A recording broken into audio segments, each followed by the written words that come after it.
पोथी पढ़ी पढ़ी जग मुआ, पंडित भया न कोय। ढाई आखर प्रेम का, पढ़े सो पंडित होए। संत कबीर दास के इस दोहे को मैं जब भी पढ़ती हूँ तो दिल को ये यकीन हो जाता है कि इस दुनिया में प्यार से ऊंचा और ऊपर कुछ भी नहीं। एक ऐसी ही प्यार भरी दास्तान लेकर आई हूँ जिसका नाम है इत्तफाके इश्क।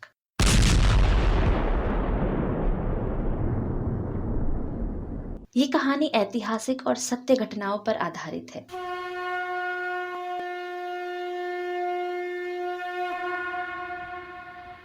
भारत के आजादी के पन्नों पर यूं तो कई प्रसंग प्रसिद्ध हैं, परंतु सबसे उल्लेखनीय प्रसंग है 1857 के विद्रोह का।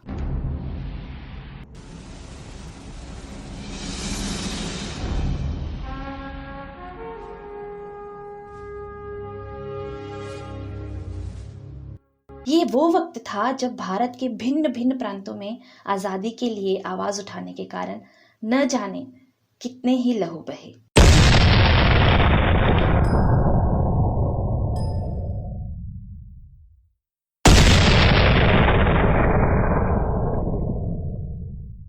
ये विद्रोह इतना तीव्र था कि इसने अंग्रेज सरकार की जड़ें तक हिला दी थी। समय अपनी गति से बढ़ रहा था, परंतु आजादी अभी भी हमारे पंजों से कोसों दूर थी। फिर आया 1890 का दशक, जहां ब्रिटिश सरकार ने अपनी 3 मुख्य देश विभाग बना लिए थे, जिन्हें हम प्रेसिडेंसी कहते हैं।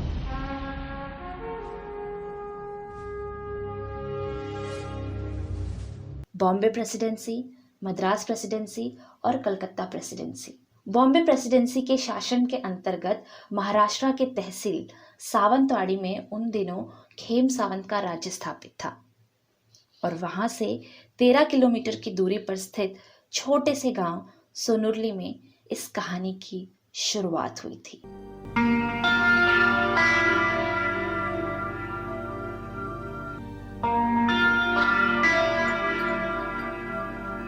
हर साल की तरह उस साल भी सोनुरली गांव में लोग देवी मौली के लोटांगन जत्रा की तैयारी में लगे हुए थे।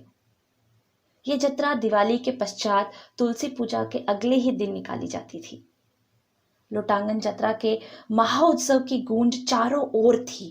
श्रद्धालु दूर दूर से इस महान पर्व में शामिल होने के लिए आया करते थे। पहाड़ों की चोटियों से लेकर घने जंगलों तक नगाड़े और ढोल की कोलाहल सी थी।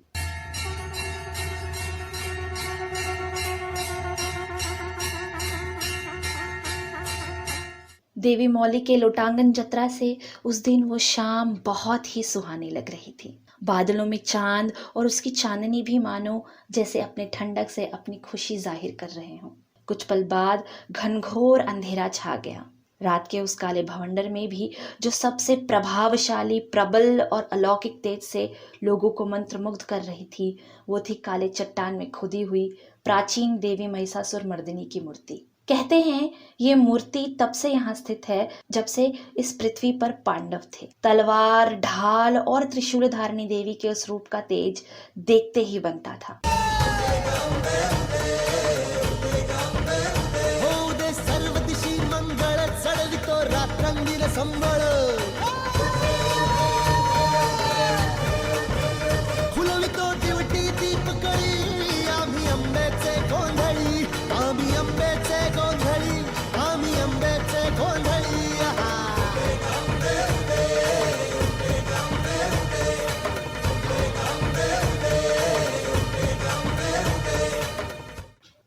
एक तरफ लोग खुशियां मना रहे थे तो वहीं मंदिर के सुनसान सड़क पर उस अंधेरी रात के सन्नाटे में धोती कुर्ता और एक शॉल लपेटा हुआ मध्यम आयु का दिखने वाला व्यक्ति मंदिर की ओर चला जा रहा था। ग्वालियर टैंक मुंबई में आजादी के लिए अंग्रेजों का विरोध करते हुए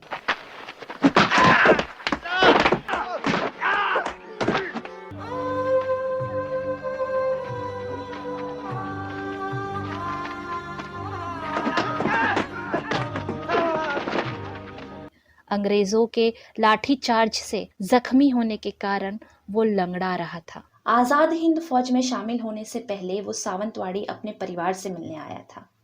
अपने परिवार और बेटे धर्म के साथ कुछ पल बिताने से वो खुशी से गदगद हो गया था।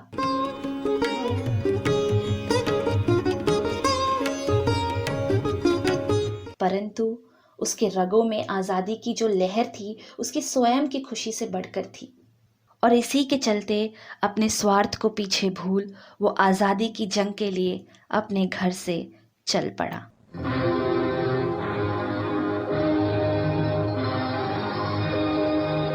जलते भी गए,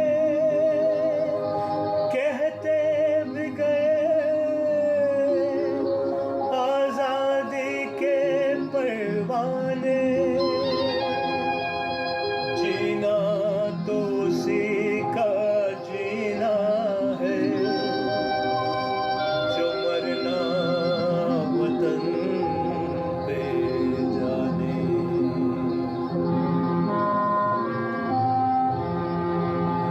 है वतन हमको तेरी कसम, तेरी राहों में जहाँ तक लुटा जाएंगे। भूल क्या चीज है तेरे कदमों पे हम बैठ अपने सरों की चढ़ा जाएंगे। है वतन हमको तेरी कसम, तेरी राहों में जहाँ तक लुटा जाएंगे। है वतन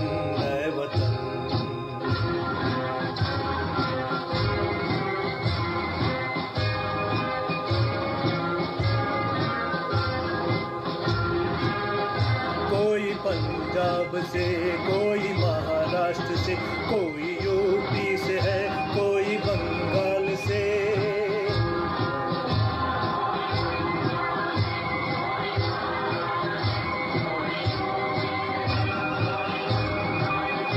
तेरी पूजा की थाली में लाए हैं हम, तेरी पूजा की थाली में लाए हैं हम, फूल हर रंग के आज हर डाल से। नाम कुछ भी सही पर लगन एक है, जोत से जोत दिल की जगा जाएंगे।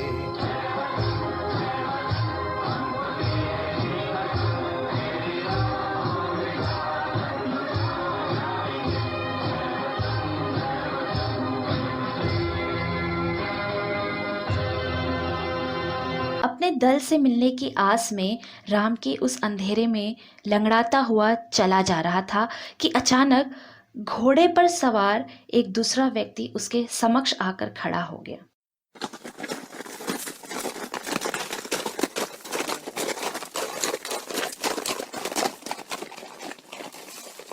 घुड़सवार ने गमछे से अपने मुंह को ढांक रखा था, जिसके कारण उसकी केवल 2 आंखें ही दिखाई दे रही थी।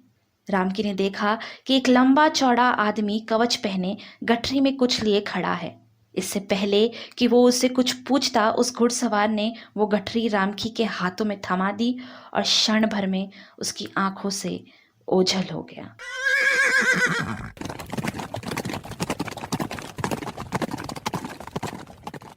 इस असाधारण सी घटना से रामकी अचंभे में था और इससे पहले कि वो कुछ समझ पाता, उसकी नज़र गठरी में हो रहे हलचल पर गई।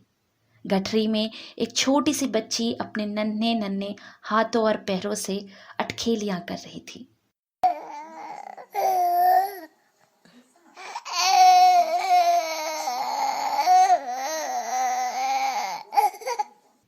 इस दृश्य को देख रामकी शून्य हो गया और घबराहट के मारे वो कुछ सोच ही नहीं पा रहा था। एक ओर जहां उसे अपने दल से कोलगांव तीरंदाज के यहाँ मिलना था, तो दूसरी ओर गोद में उस नन्ही सी जान के लिए वो चिंतित था। इतनी शक्ति हमें देना दाता, मन का विश्वास कमजोर होना। हम चले नेक रास्ते पे, हमसे भूल कर भी कोई भूल होना। इतनी शक्ति हमें देना दाता, मन का विश्वास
विडंबना ये थी कि वो उस बच्ची को यूं ही लावारिस छोड़ अपने लक्ष्य की ओर बढ़ नहीं सकता था, क्योंकि ये बच्ची उसी भारत की थी जिसके लिए वो अपना सर्वस्व न्यौछावर कर रहा था। अपने मन के इस संघर्ष के बीच उसे कुछ आवाज सुनाई दी।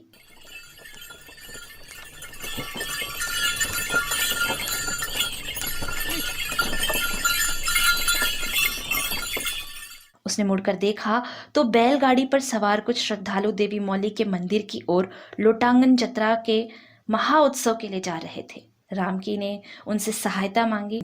उसे जख्मी देख श्रद्धालुओं ने उसे अपने साथ बिठा लिया और उसके हाथ में छोटी सी बच्ची देख एक महिला ने उसे दूध की बोतल भी थमा दी।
सोनुरली गांव में हो रहे लोटांगन जत्रा की धूम के चलते रामकी ने कुछ वक्त झाड़ियों में छिपकर बिताना मुनासिब समझा।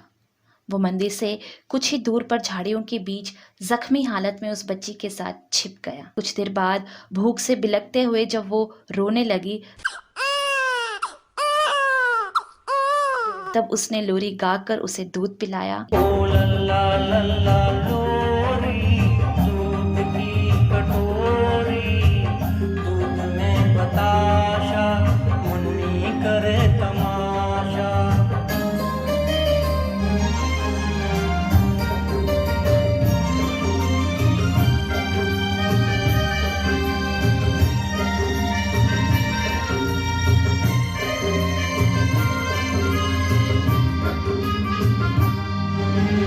छोटी छोटी प्यारी प्यारी सुंदर परियों जैसी है,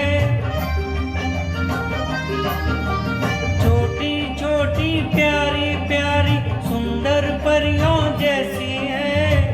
किसी की नजर ना लगे मेरी मुन्नी ऐसी है। शहद से भी मीठी, दूध से भी गोरी, चुपके चुपके चोरी चोरी चोरी। लल्ला लल्ला लोरी, दूध की कटोरी, दूध में बताशा, मुन्नी करे तमाशा। और थोड़ी ही देर में वो बच्ची गहरी नींद में सो गई। कुछ समय बाद महाउत्सव समाप्त हो गया और श्रद्धालु अपने अपने घर की ओर जाने लगे। ये देख राम की झाड़ियों से निकलकर लंगड़ाता हुआ बच्ची को लिए मंदिर के अंदर प्रवेश करने लगा। मंदिर के पुजारी शंभू कुमार ने देखा कि एक थका हुआ दुर्बल सा व्यक्ति हाथों में कुछ लिए चला आ रहा है। ये देख पुजारी उसकी ओर दौड़े और उसे प्रसाद देकर गठरी में उस नन्ही सी बच्ची के बारे में पूछने लगे। कांपते हुए हाथों से घुटनों के बल बैठकर आंखों में आंसू लिए रामकी ने बच्ची को पुजारी के कदमों में रखा और पूरी कहानी विस्तार से बताई।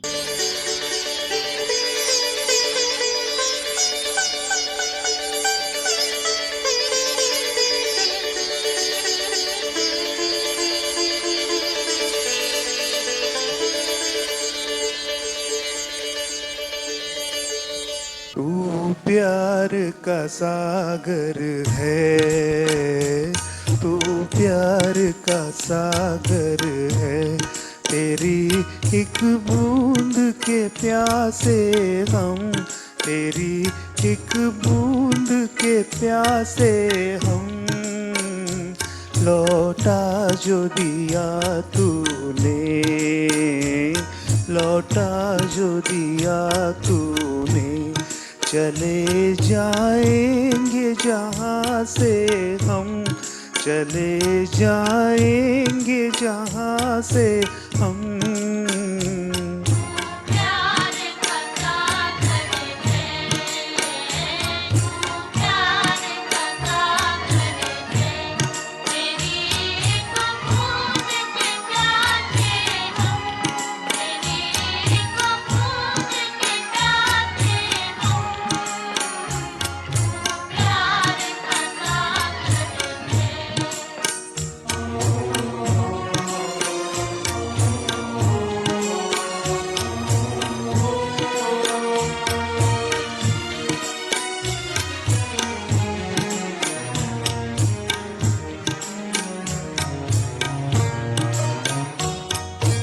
घायल मन का पागल पंछी उड़ने को बेकरार, उड़ने को बेकरार, पंख है कोमल आंख है धुंधली, जाना है सागर पार, जाना है सागर पार, अब तू ही से समझा, अब तू ही से समझा, राह भूले थे कहाँ से हम, राह भूले थे कहाँ से हम।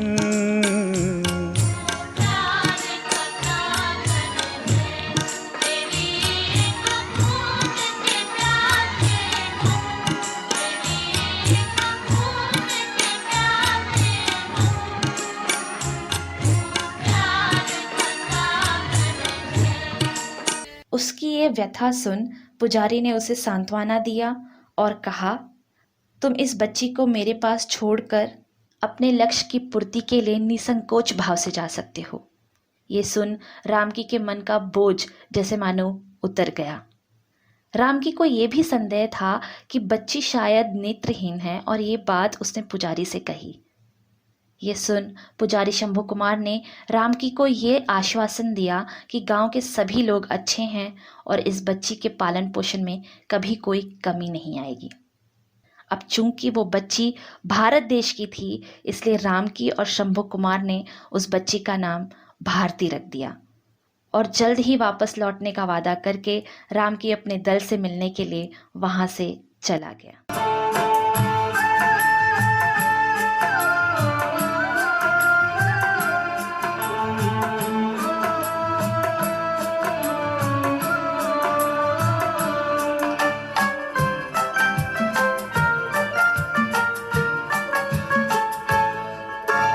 चल अकेला चल अकेला चल अकेला, तेरा मेला पीछे छूटा राही चल अकेला, चल अकेला चल अकेला चल अकेला, तेरा मेला पीछे छूटा राही चल अकेला।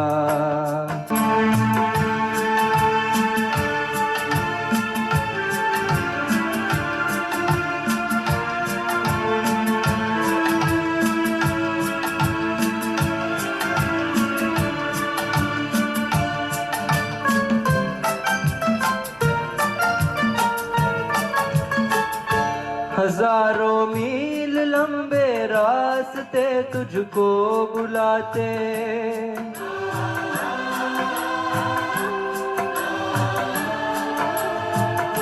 यहाँ दुखड़े सहने के वास्ते तुझको बुलाते।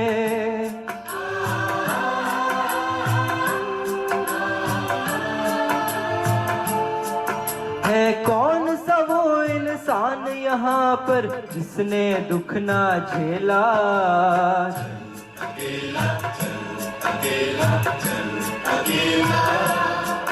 तेरा मेला पीछे छूटा राही चल अकेला। चल अकेला चल अकेला चल अकेला। तेरा मेला पीछे छूटा राही चल अकेला।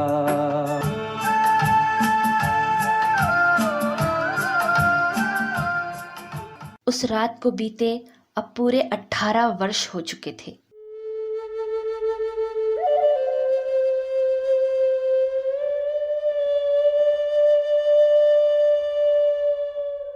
सोनुरली गांव में अब जगह जगह भारती की खूबसूरती के चर्चे हुआ करते थे। वो केवल शक्ल सूरत से ही नहीं, अपने मधुर आवाज और व्यक्तित्व के लिए भी मशहूर थी।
बचपन से ही फूलों, पक्षियों, तारों और नक्षत्रों में बड़ी रुचि थी। गांव वालों की सहायता और योगदान से उसने गणित और इतिहास में भी शिक्षा प्राप्त की। परंतु रामकी का संदेह सही निकला। भारती आंखों से देख नहीं सकती थी। आंखें न होने के बावजूद वो किसी को भी उसके कदमों की चाप से पहचान लेती थी। यहाँ तक कि दूर बैठे पक्षियों की बोली भी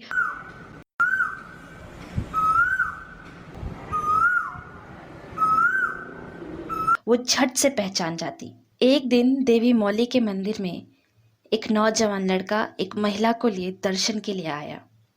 वो महिला शारीरिक रूप से कमजोर और बीमार दिख रही थी। उसके कांपते हुए शरीर को उस नौजवान ने अपनी बाहों में थाम रखा था और उसे माँ कहकर संबोधित कर रहा था।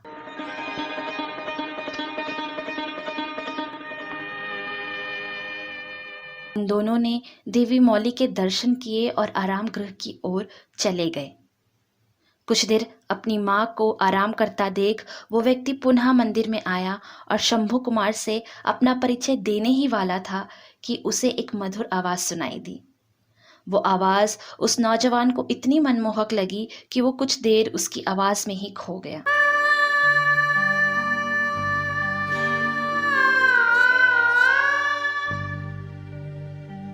हे नदी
शंभू कुमार के लाख पुकारने के बाद मानो उस नौजवान में फिर चेतना लौटी और उसने पूछा कि ये किसकी आवाज़ है। शंभू कुमार ने तुरंत ही जवाब दिया, ये मेरी बेटी भारती की आवाज़ है, परंतु तुम कुछ कह रहे थे। उस नौजवान ने अपना नाम इंद्रजीत बताया और कहा कि वो कलकत्ता से अंग्रेज़ों के अत्याचारों से बचते हुए अपनी माँ के साथ यहाँ आया है और यहाँ का पता उसे कुछ राष्ट्रवादी लोगों ने दिया था।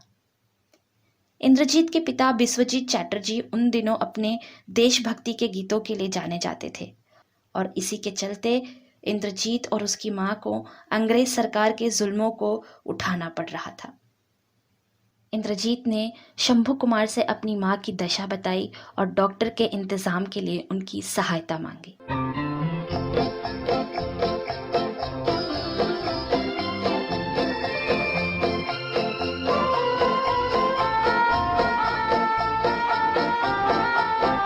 उसको नहीं देखा हमने कभी, पर इसकी जरूरत क्या होगी। ऐ माँ तेरी सूरत से अलग भगवान की सूरत क्या होगी, क्या होगी। उसको नहीं देखा हमने कभी।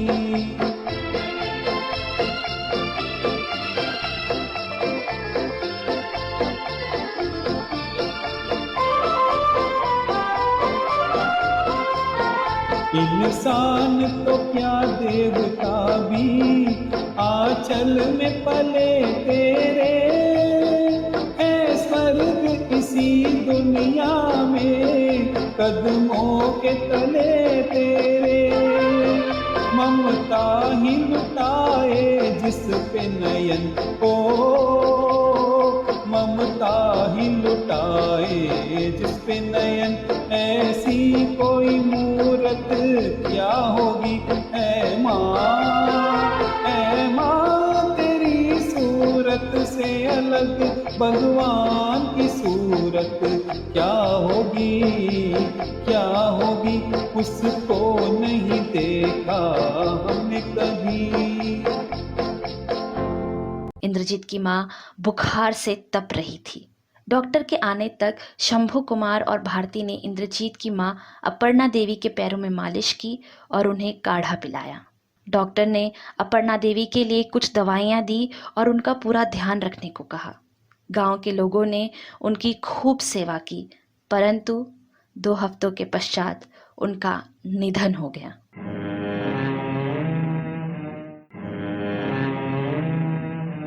इंद्रजीत अब इस दुनिया में अकेला रह गया था।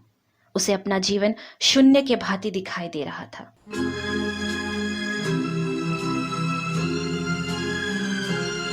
या दिल की सुनो दुनिया वालों, या मुझको अभी चुप रहने दो। मैं गम को खुशी कैसे कह दूं, जो कहते हैं उनको कहने दो। या दिल की सुनो दुनिया वालों, या मुझको अभी चुप रहने दो।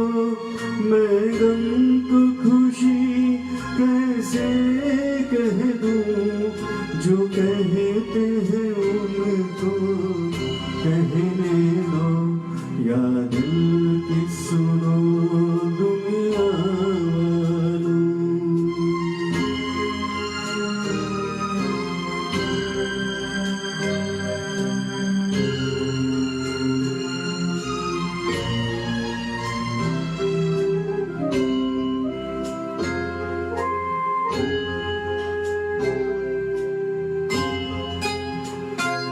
ये फूल चमन में कैसे खिला,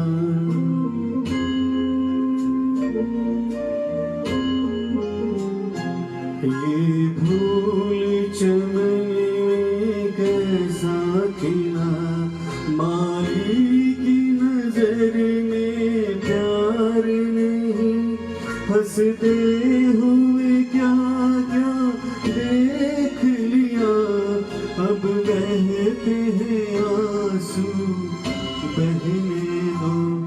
या दिल की सुनो दुनिया वालों। तब शंभू कुमार ने उसे मंदिर के कामों में हाथ बटाने और उसी के साथ रहने का सुझाव दिया। इंद्रजीत भी अपने पिता की तरह संगीत विशारद था और युद्ध कला में भी निपुण था। इस कला के सहारे अब वो मंदिर के कामों में रुचि लेने लगा। मंदिर में भजन कीर्तन के साथ साथ वो नई पीढ़ी को युद्ध कला भी सिखाता था और देशभक्ति गीत भी लिखता और गाता। पासे सभी उलट गए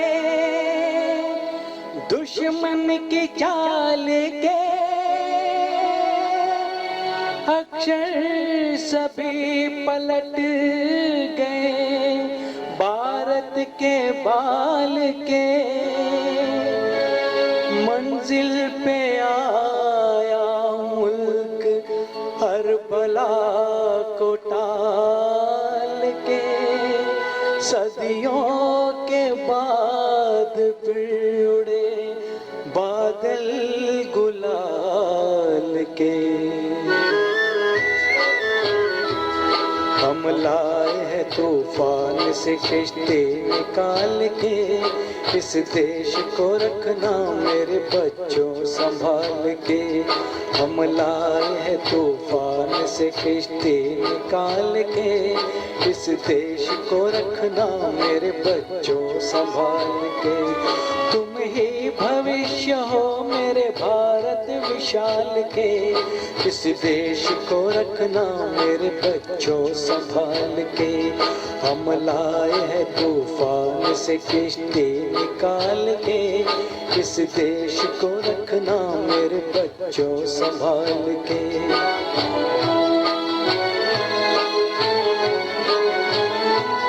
देखो कहीं बर्बाद न होवे ये बगीचा, देखो कहीं बर्बाद न होवे ये बगीचा। इसको हृदय के खून से बापू ने है सींचा, रखा है ये चिराग शहीदों ने बाल के। इस देश को रखना मेरे बच्चों संभाल के। हम लाए हैं तूफान से किश्ती निकाल के, इस देश को रखना मेरे बच्चों संभाल के। हर सवेरे वो भारती के साथ देवी की मूर्ति को सजाने और पुष्पमाला बनाने में सहयोग करता। जब जब भारती फूलों को अपने हाथों से महसूस कर माला बनाती तो वो अचंभित हो जाता। गोरी तेरा नाम बड़ा प्यारा, मैं तो गया मारा आंखें यहाँ रे। उस पर रूप तेरा सादा, चंद्रमा जो आदा आधा झवारे। गोरी तेरा नाम बड़ा प्यारा, मैं तो गया मारा आंखें यहाँ रे, आंखें यहाँ रे।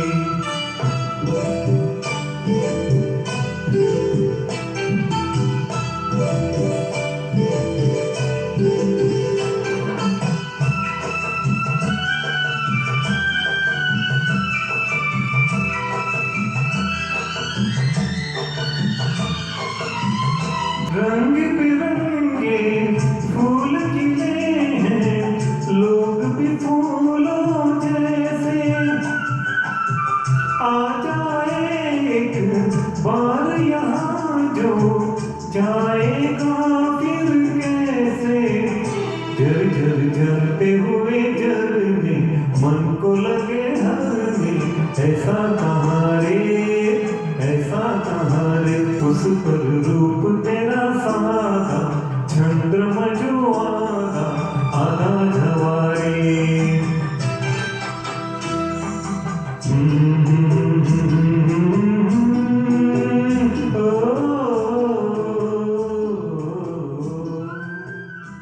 यूं ही कुछ दिन बीत गए।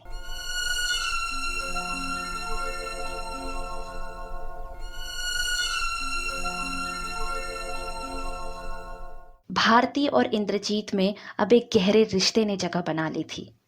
दोनों ही एक दूसरे से प्यार करने लगे थे।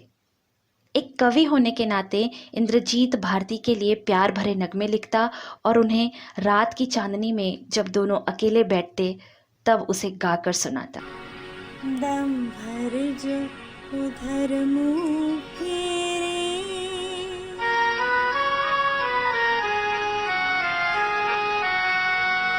दम भर जो उधर मुँह फेरे, ओ चंदा मैं उनसे प्यार कर लूँगी, बातें हजार कर लूँगी। दम भर जो उधर मुँह फेरे, ओ चंदा मैं उनसे प्यार कर लूँगी, बातें हजार कर लूँगी।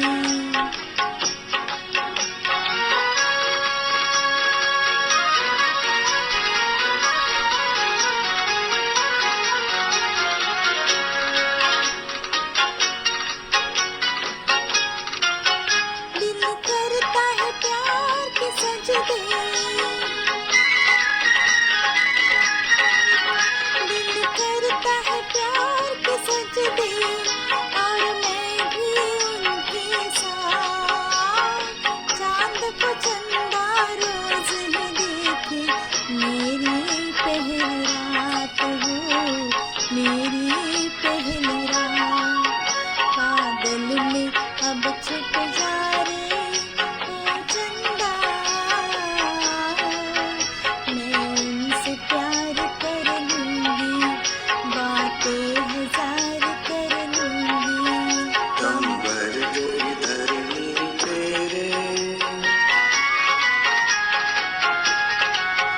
दम भर जो इधर मुँह फेरे, ओ चंदा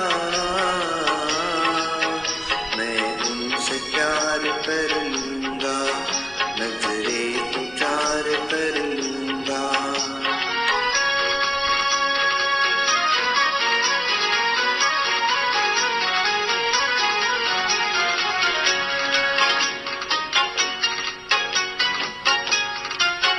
मैं चोर हूँ, काम है चोरी, मैं चोर हूँ, काम है चोरी, दुनिया में हूँ बदनाम, दिल को चुराता आया हूँ मैं, यही मेरा काम हो, यही मेरा काम। आना तू गवाही देने, ओ चंदा मैं उनसे प्यार कर लूँगा, नजरें तो चार कर लूँगा।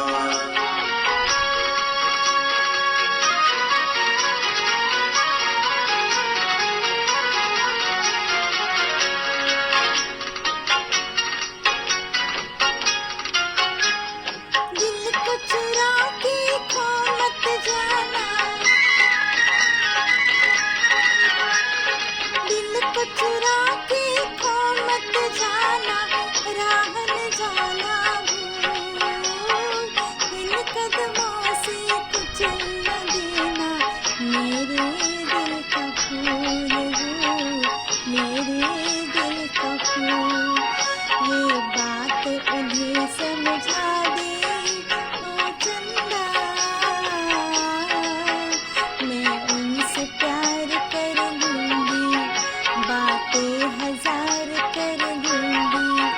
दम भर जो इधर मुँह फेरे, ओ चंदा मैं उनसे प्यार कर लूँगा, नजरें तो चार कर लूँगा। उनके बीच पनप रहे इस प्यार से सोनुरली गांव के लोग वाकिफ थे और उन्होंने दोनों की शादी कराने का फैसला किया।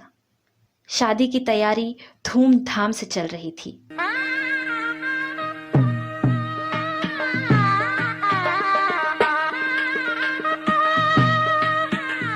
भारती की शादी से गांव वाले इतने खुश थे कि तैयारी देख मानो लगता था किसी महाउत्सव की तैयारी हो रही हो।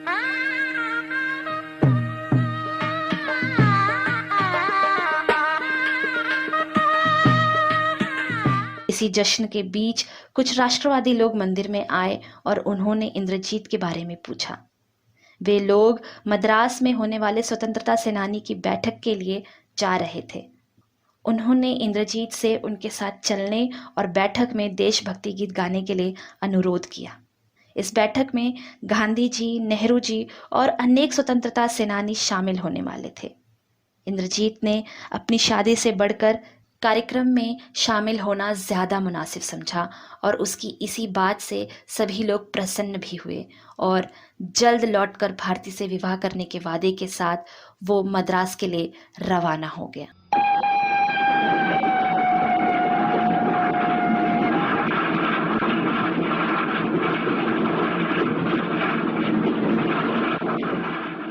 मद्रास में स्वतंत्रता सेनानियों की बैठक में बहुत से लोग शामिल हुए थे।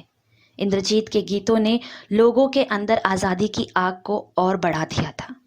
कार्यक्रम से लौटते वक्त मद्रास से बॉम्बे आने वाली गाड़ी में बैठकर इंद्रजीत उस कार्यक्रम से भारती से मिलने के लिए आतुर हो रहा था।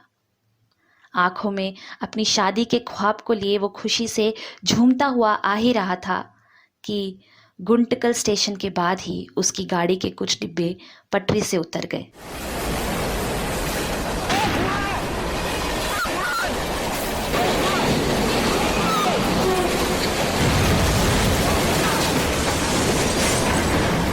और एक दुखद ट्रेन हादसे ने उसके सपनों को चकनाचूर कर दिया।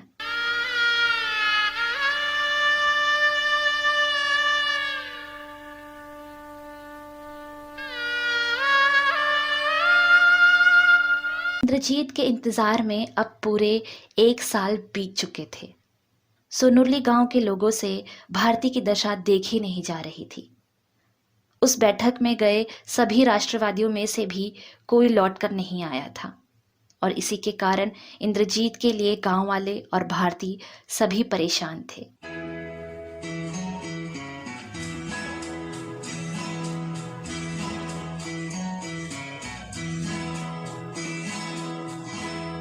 रुला के गया सपना मेरा, रुला के गया सपना मेरा, बैठी हूँ कब हो सवेरा, रुला के गया सपना मेरा, बैठी हूँ कब हो सवेरा,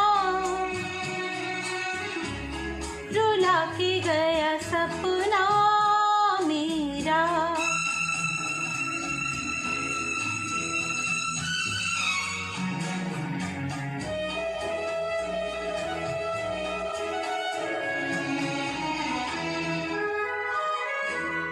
वही है गम दिल, वही है चंदा तारे, वही हम बेसहारे, वही है गम दिल, वही है चंदा तारे, वही हम बेसहारे, आधी रात वही है और हर बात वही है, फिर भी ना आया लुटेरा, रुला के गया सपना मेरा, बैठी हूँ कब हो सवेरा, रुला के गया सपना मेरा। जहां एक तरफ भारती इंतजार के दिनों को काट रही थी तो वहीं अस्पताल में एक बेड पर लेटा हुआ इंद्रजीत अपने जख्मों से जूझ रहा था। हादसे के बाद पास ही के कुछ लोगों ने इंद्रजीत को अस्पताल पहुंचाया था और अब वहीं उसका इलाज हो रहा था। कुछ दिन बाद जब उसे होश आया था तो उसकी दुनिया ही बदल गई थी। इंद्रजीत अपनी याददाश्त खो बैठा था।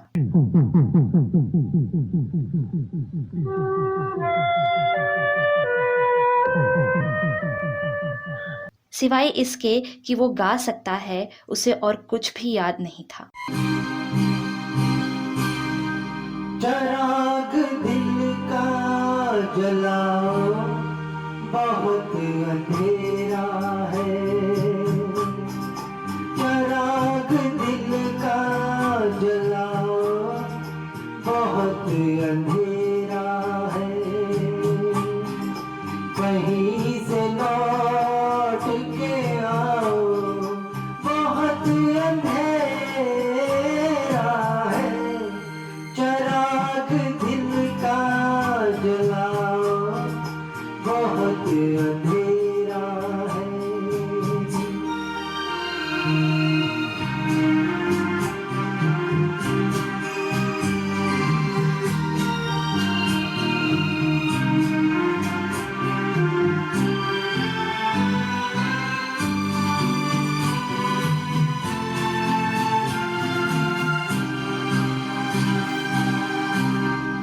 कहाँ से लाऊं,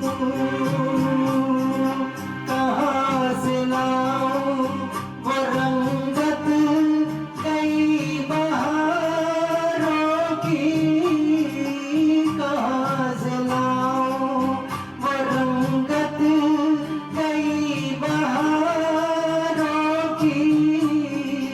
तुम्हारे साथ कई रोशनी नजारों की। मुझे भी पास बुलाओ, बहुत अंधेरा है। चराग दिल का जलाओ, बहुत अंधेरा है। बहुत अंधेरा है। बहुत अंधेरा है। अस्पताल का एक कर्मचारी जिसका नाम शंकर था, वो इंद्रजीत से बेहद ही स्नेह करने लगा था। शंकर एक कर्मचारी के साथ साथ एक स्वतंत्रता सेनानी भी था। जब इंद्रजीत के जख्मों में थोड़ी सुधार हुई तो वो उसे अपने साथ ले गया और अपने यहाँ उसे आश्रय दिया। उन दिनों आज़ादी की लहर पूरे भारत देश में ज्वाला की तरह फैली हुई थी।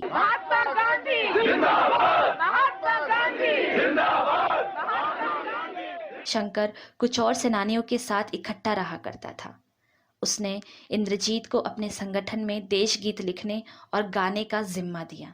ये सन 1915 की बात है, जब गवर्नर जनरल ऑफ इंडिया ने डिफेंस एक्ट लागू कर दिया था ताकि सभी राष्ट्रवादी एवं क्रांतिकारी गतिविधियों को पहले विश्व युद्ध और उसके बाद भी नियंत्रण में रखा जा सके। इस एक्ट के लागू होने के बाद सभी स्वतंत्रता सेनानी चौकन्ने हो चुके थे। एक दिन जब इंद्रजीत कोई गीत लिख रहा था, उस वक्त शंकर उसके पास आया और उसने इंद्रजीत से कहा कि उसका असली नाम राम की है और उसका एक बेटा है धर्म, जो कि एक सर्जन है और बॉम्बे के जे अस्पताल में कार्यरत है। राम की उर्फ शंकर ने अपने बेटे धर्म से इंद्रजीत की दशा के बारे में बात की थी, जिसके चलते अब राम की इंद्रजीत के इलाज के लिए उसे जे अस्पताल ले जाना चाहता था। उन दिनों एक प्रख्यात डॉक्टर जीवराज मेहता लंदन से भारत लौटे थे। इन्होंने मेडिसिन और FRCS, जिसे fellowship of the royal colleges of surgeons कहते हैं, इसका ज्ञान लंदन से प्राप्त किया था। ये शिरडी और शिरडी के साईं बाबा के परम भक्त थे। एक दिन साईं बाबा के दर्शन के लिए ये शिरडी गए और बाबा से आशीर्वाद लिया। साईं बाबा ने इन्हें विभूति दी और कहा कि भारत के मेडिकल के इतिहास में इनका एक बहुत बड़ा योगदान रहेगा। शिरडी से सोनुरली गांव की दूरी ज़्यादा न थी और इसी के कारण डॉक्टर जीवराज मेहता देवी मौली के दर्शन के लिए चले गए। जब वो वहां पहुंचे तो देवी मौली की पूजा हो रही थी और उसी पूजा में गा रही भारती की ओर इनकी नजर पड़ी।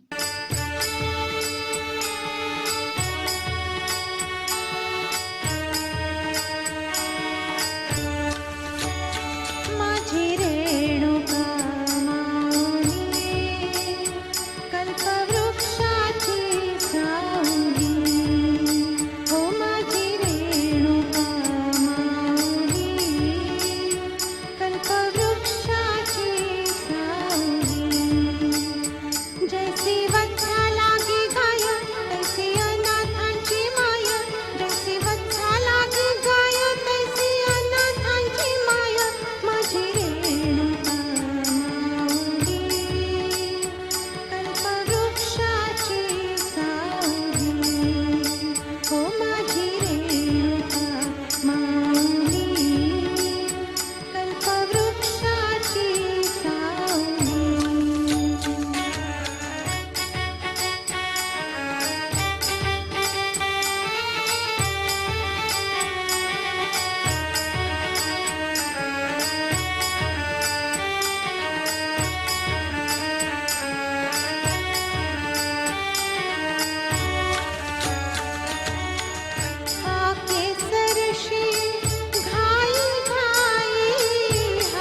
एहसास हो गया था कि वो देख नहीं सकती। पूजा समाप्त होने के बाद डॉक्टर जीवराज ने शंभू कुमार से मुलाकात की और उनसे आग्रह किया कि वो भारती को लेकर एक बार बॉम्बे के जे अस्पताल आए। वहाँ भारती की आंखों का इलाज हो जाएगा और ईश्वर की कृपा से वो देख भी सकेगी। ये सुन शंभू कुमार बहुत ही खुश हो गया और डॉक्टर के बताए दिन और समय पर जे अस्पताल पहुंच गया। भारती के आंखों का ऑपरेशन हुआ और वो अब देख सकती थी। ऑपरेशन के बाद उसे जब व्हील चेयर पर दूसरे कमरे में ले जा रहे थे, उसी दौरान रामकी उर्फ शंकर और इंद्रजीत डॉक्टर से मिलने अंदर जा रहे थे। इंद्रजीत के हाथ से उसकी फाइल फिसलकर भारती के समक्ष आकर गिर गई। भारती उस फाइल को उठाकर इंद्रजीत के हाथों में थमा ही रही थी कि दोनों एकटक एक दूसरे को देखते ही रह गए, मानो जैसे कब के बिछड़े हुए दो प्रेमी आज मिल रहे हों।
परंतु दोनों की प्रेम कहानी इतनी सरल न थी।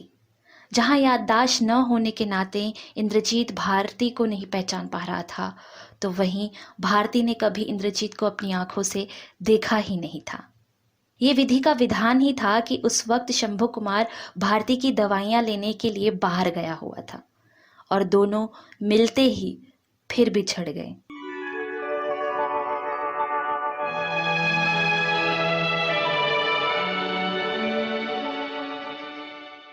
कुछ देर बाद शंभू कुमार भारती के पास पहुंचा और दोनों चाय पी ही रहे थे कि दोनों का ध्यान दो व्यक्ति के बहस की ओर गया। उन्होंने देखा कि एक लंबा चौड़ा आदमी चिल्लाते हुए दूसरे व्यक्ति से किसी रात की बात कर रहा था।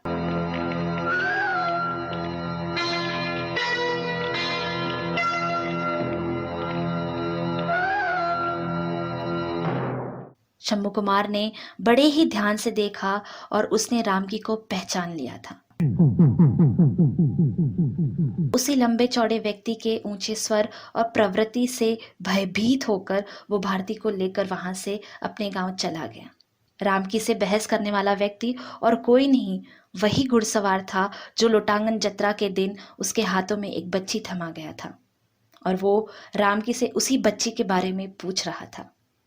उस घुड़सवार ने रामकी से कहा कि वो बच्ची खेम सावंत राज्य की धरोहर है। उस रात 2 जुड़वा बच्चियों ने महल में जन्म लिया था। अंग्रेज़ों और कुछ शत्रुओं से उन्हें बचाने के लिए मैंने एक बच्ची तुम्हें दे दी थी, तो वहीं दूसरी बच्ची को मेरा दूसरा साथी ले गया था। अब वो बच्चियां 18 वर्ष की हो गई होंगी और उन्हें अपना राज्य देने का वक्त हो गया है, इसलिए उनकी तलाश जगह जगह हो रही है। रामकी ने उसकी सभी बातें ध्यान से सुनी और उससे कहा कि अभी मैं एक मरीज के साथ यहाँ आया हूँ, मुझे उसके पास जाने दो। उसके इलाज के बाद तुम मेरे साथ चलना, तब हम इस बारे में बातें करेंगे। रामकी के बेटे धर्म ने इंद्रजीत का इलाज किया और समय के साथ साथ उसकी याददाश्त वापस आने की बात कही। इलाज के बाद इंद्रजीत, रामकी और घुड़सवार तीनों ही रामकी के घर चले गए, जहां धर्म की पत्नी कृति थी। घर पहुंचते ही कृति के हाथों में फूलों की माला देख मानो जैसे इंद्रजीत का बीता हुआ कल उसके समक्ष आ गया था। इंद्रजीत की याददाश्त वापस आ गई, परंतु वो कृति को देख दुखी हो गया, क्योंकि उसके सामने जो खड़ी थी वो हूबहू भारती के जैसे दिखने वाली लड़की थी। इंद्रजीत पहले तो ये नहीं समझ पा रहा था कि जिसे वो भारती समझ रहा है वो देख कैसे सकती है, लेकिन उसे ये विश्वास हो गया था कि समय के साथ शायद भारती अपनी जिंदगी में आगे बढ़ चुकी है। ये देख उसका दिल दुख से रो पड़ा।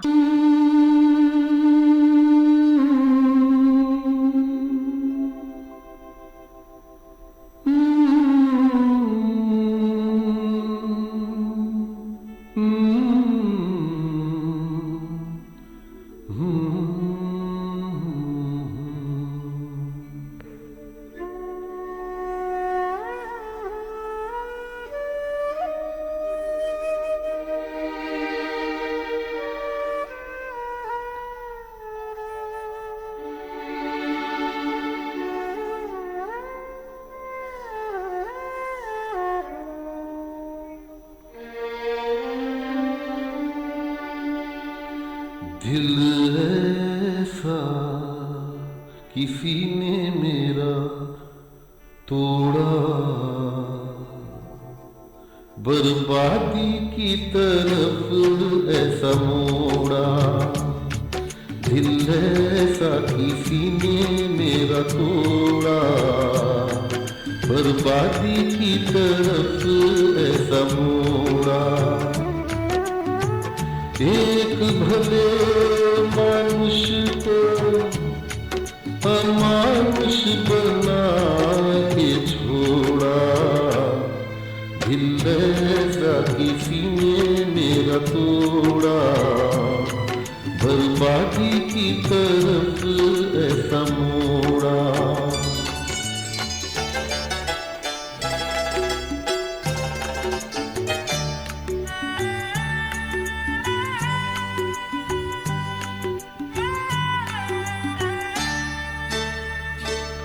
सागर कितना मेरे पास है, मेरे जीवन में फिर भी प्यास है।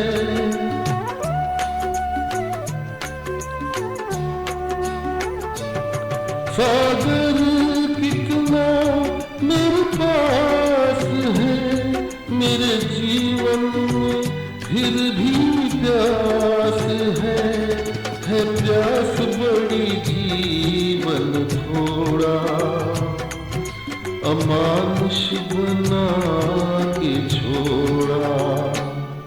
दिल ऐसा किसी ने मेरा तोड़ा, बर्बादी की तरफ ऐसा मोड़ा। और उसी रात वो वहां से भाग जाने की फिराक में था। रात के समय जब वो भाग रहा था तब रामकी ने उसे रोक लिया और ऐसा करने की वजह उससे पूछी। चूंकि रामकी से इंद्रजीत का एक गहरा रिश्ता था, इसलिए उसने सारी बातें सच सच बता दी। उसने अपने देवी मौली के मंदिर में आने से लेकर ट्रेन के हादसे तक की पूरी कहानी सुना दी। ये सुन रामकी को घुड़सवार के कहे हुए जुड़वा बच्चों का कथन सही लगा और उसे ये भी विश्वास हो गया कि भारती वही लड़की है जिसे वो शंभू कुमार के पास छोड़ आया था, क्योंकि कृति तो एक अनाथालय में पली बड़ी थी। रामकी ने जुड़वा बच्चों की बात इंद्रजीत से बताई और ये सुन वो खुशी से झूम उठा। आज से पहले, आज से ज्यादा, आज से पहले, आज से ज्यादा खुशी आज तक नहीं मिली, इतनी सुहानी ऐसे मीठी, इतनी सुहानी ऐसे मीठी घड़ी आज तक नहीं मिली, आज से पहले।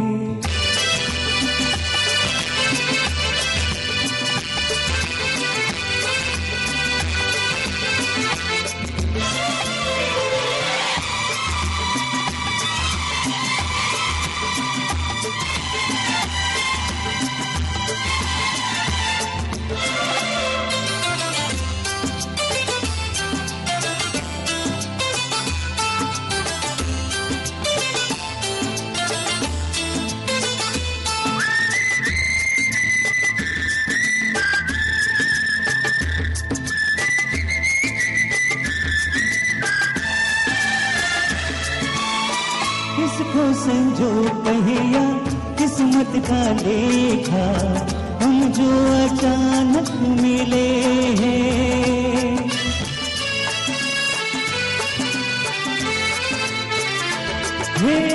इसको संजो पहिया किस्मत का लेखा, हम जो अचानक मिले हैं। मन चाहे साथी पाके हम सबके चेहरे देखो तो कैसे खिले हैं। ओ तकदीरों को जोड़ रहे थे, तकदीरों को जोड़ रहे थे, कड़ी आज तक नहीं मिली, आज से पहले, आज से ज्यादा खुशी आज तक नहीं मिली, आज से पहले, आज से ज्यादा।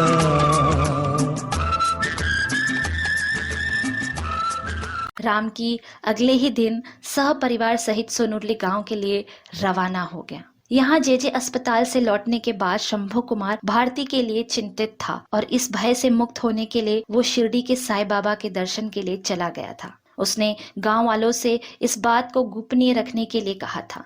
रामकी जब सहपरिवार सहित देवी मौली के मंदिर पहुंचा तो गांव वालों ने उसे पहचान लिया और उसके साथ इंद्रजीत को देख बेहद ही खुश हुए। जहां एक ओर इंद्रजीत की आंखें भारती को ढूंढ रही थीं, तो वहीं दूसरी ओर गांव वाले कृति को देख हक्का बक्का हो गए थे, पर किसी को कुछ समझ ही नहीं आ रहा था। रामकी ने शंभू कुमार के बारे में गांव वालों से पूछा तो उन्होंने कहा कि वो बिना बताए भारती को लेकर कहीं चले गए हैं। उन दिनों शिरडी के साईं बाबा की महिमा चारों ओर थी।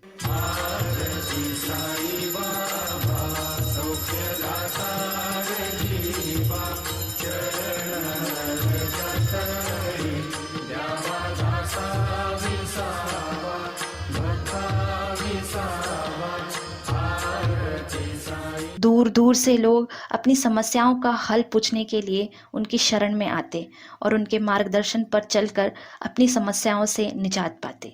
ओम श्री साई नाथाय नमः। उनकी महिमा की चर्चा रामकी के बेटे धर्म ने भी सुनी थी। उसने अपने पिता से कहा, क्यों ना हम साईं बाबा के शरण में चलें, शायद वही कुछ उपाय बताएं हमारी परेशानी का। रामकी, घुड़सवार, इंद्रजीत, धर्म और उसकी पत्नी कृति सभी शिरडी के लिए सोनुरली गांव से निकल गए। उस दिन गुरु पूर्णिमा थी। शिरडी के द्वारका माई में भक्तगण साईं की शरण में उपस्थित थे।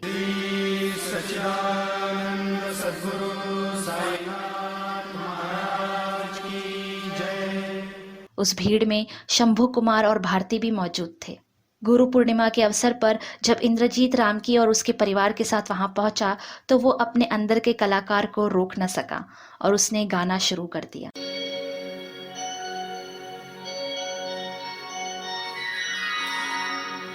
तू ही फकीर,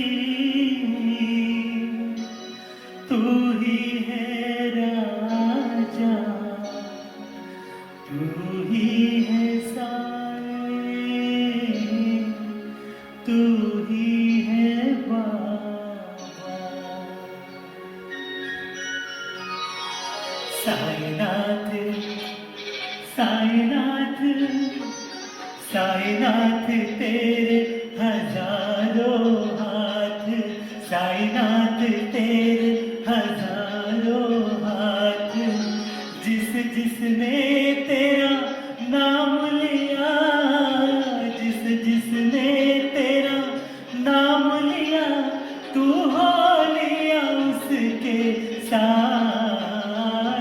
साईनाथ साईनाथ साईनाथ तेरे हजारों हाथ, साईनाथ तेरे हजारों हाथ, जिस जिसने तेरा नाम लिया, जिस जिसने तेरा नाम लिया, तू हो लिया उसके साथ। साईनाथ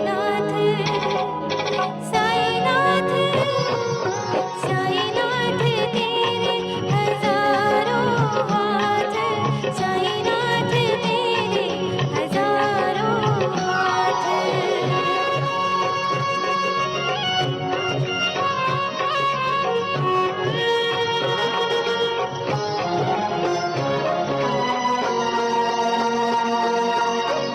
इत देखो तो लागे कन्हैया, उत देखो तो दुर्गा मैया।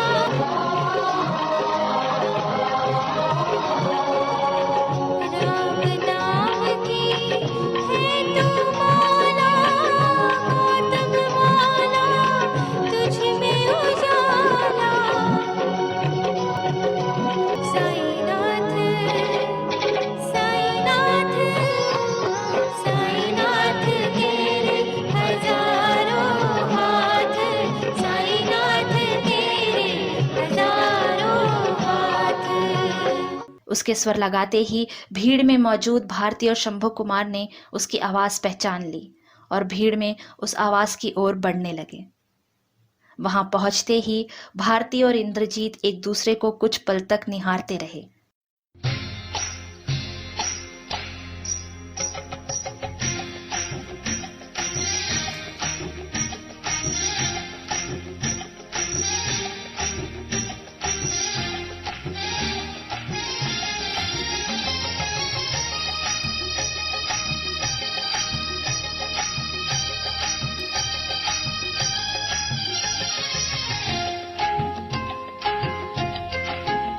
सुन चंपा सुन तारा, कोई जीता कोई हारा, अरे बड़ा मजा आए हाय सुनो मेरी बात, झूमे नाचे गाए चलो आज सारी रात।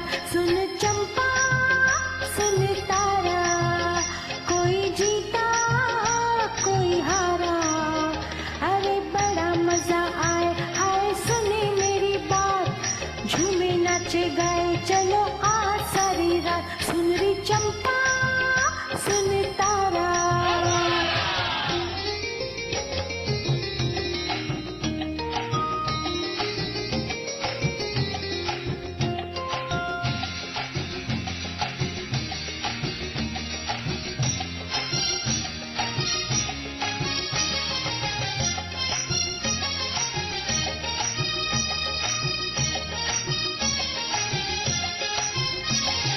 सच के गले में पड़ी माला, झूठों का तो मुंह हुआ काला हो।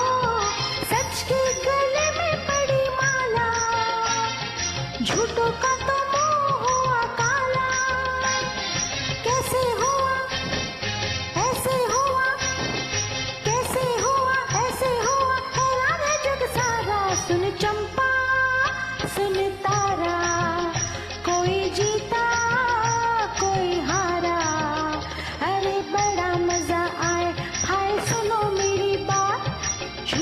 नाचे गाए चलो आज सारी रात, सुन चंपा सुन तारा।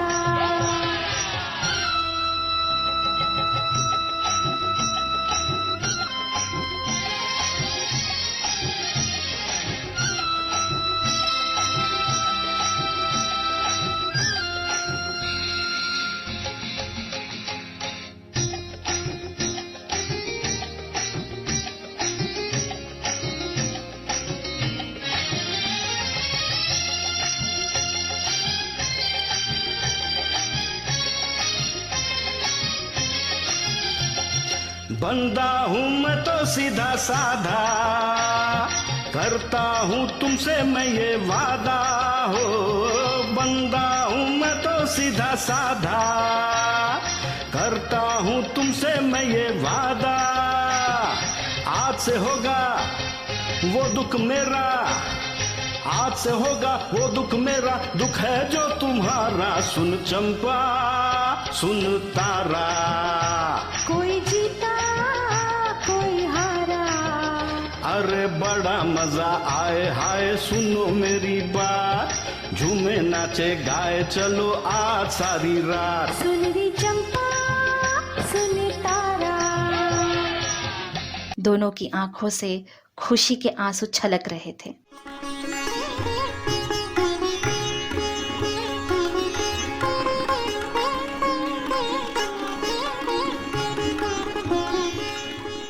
वहीं शंभू कुमार और राम की गले मिलकर अपनी खुशी जाहिर कर रहे थे और पास ही में खड़ा घुड़सवार भारती और कृति को देख साईं बाबा को मन ही मन धन्यवाद कर रहा था। जुड़वा बच्चों की कहानी अब सभी के सामने आ गई थी। सभी ने साईं बाबा के दर्शन किए और विभूति ली। शिरडी में ही भारती और इंद्रजीत की शादी कराई गई।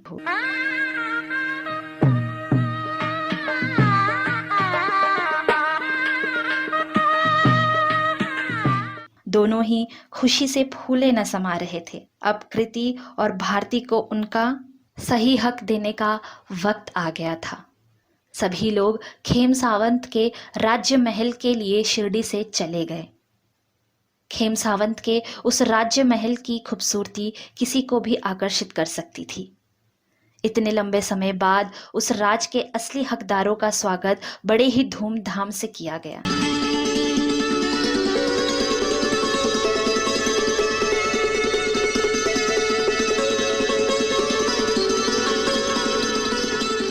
भारती और कृति को अपना हक मिल गया था, परंतु इस खुशी से भी बढ़कर भारती के लिए अपने प्रेमी इंद्रजीत और बहन कृति से मिलना था।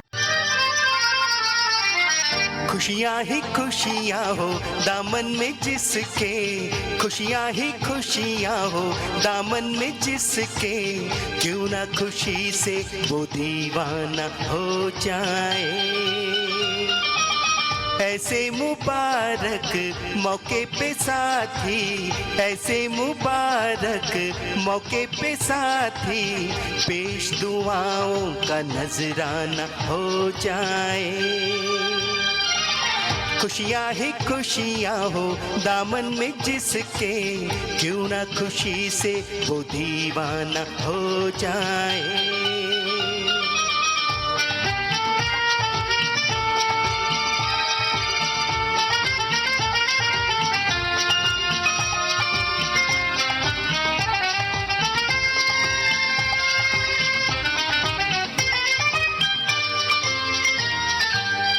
देर से समझा हमको जमाना, शुक्र करो के समझ तो गया। संग रहने का ख्वाब सुहाना बन के हकीकत सज तो गया। तुम जो कहो तो महफिल में कह दे, तुम जो कहो तो सारी महफिल में कह दे, पल भर में मशहूर अफसाना हो जाए। खुशियाँ ही खुशियाँ हो दामन में जिसके, क्यों ना खुशी से वो दीवाना हो जाए। तो ये थी प्यार भरी दास्तां इंद्रजीत और भारती की। दोस्तों, किसी ने सच ही कहा है, सच्चे प्यार में बड़ी ताकत होती है। ये वो सभी चुनौतियों को पार कर जाती है जिसकी कल्पना भी कर पाना मुश्किल है।